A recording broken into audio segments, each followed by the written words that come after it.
Three things we learned from our conversation with Pratham. Number one, real education happens when you do things, experiential learning. We're often taught things in a very theoretical fashion, and that does not help in the real world. We have to be able to think from first principles so as to be able to apply it in the real world. I was in a class with Adam Grant. Oh, wow. Which I'm sure you follow on Twitter or Instagram. He's quite popular now. But he was just a professor back then.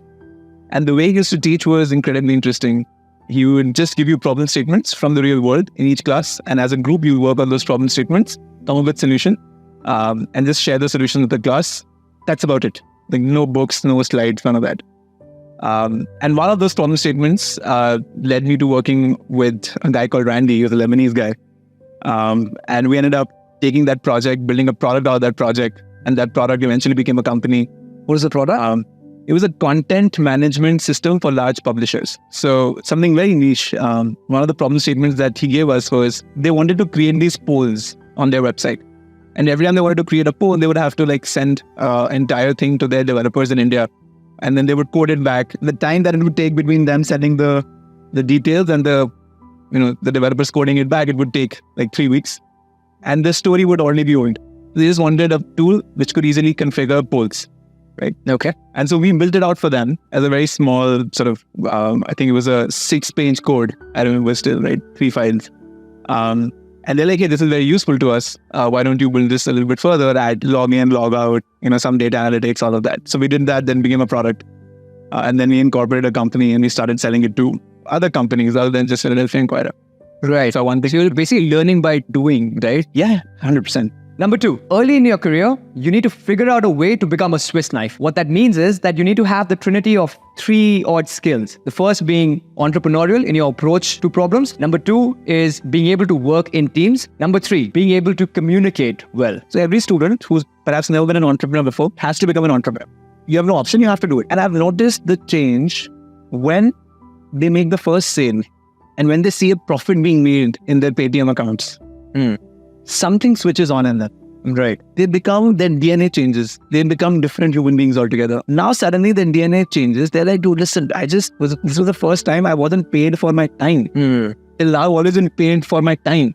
Right. An employee, but I just made a profit and it wasn't that hard. So maybe there is something in me that I can become an entrepreneur, right? So I think that's number one. Second is, how do you work in teams? In India, unfortunately, our high school never allows us to work in teams. Everything is sort of individual exams, individual assignments, individual homework, right? The same is true for undergrad. So we have to now train students to actually be able to work in teams, how to not chat over each other, how to not shoot down the other person's idea, how to actually take everybody along, how to let someone else be the leader for once and then let the other person speak and you listen.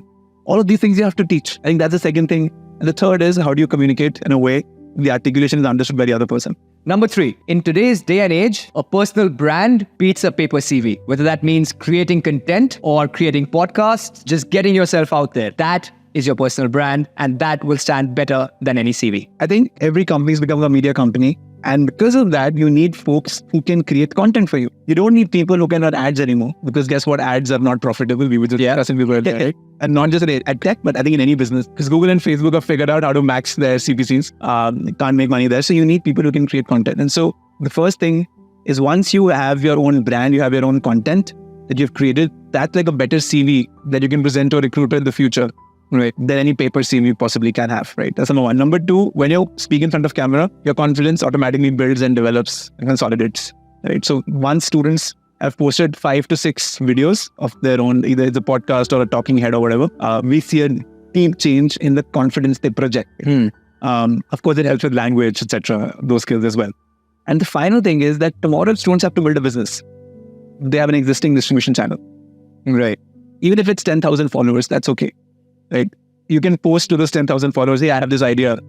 Would you want to do a test round with me? And at least you'll have this community that you can tap into whenever you want. Right. That's a big asset. Your community becomes your currency. Right.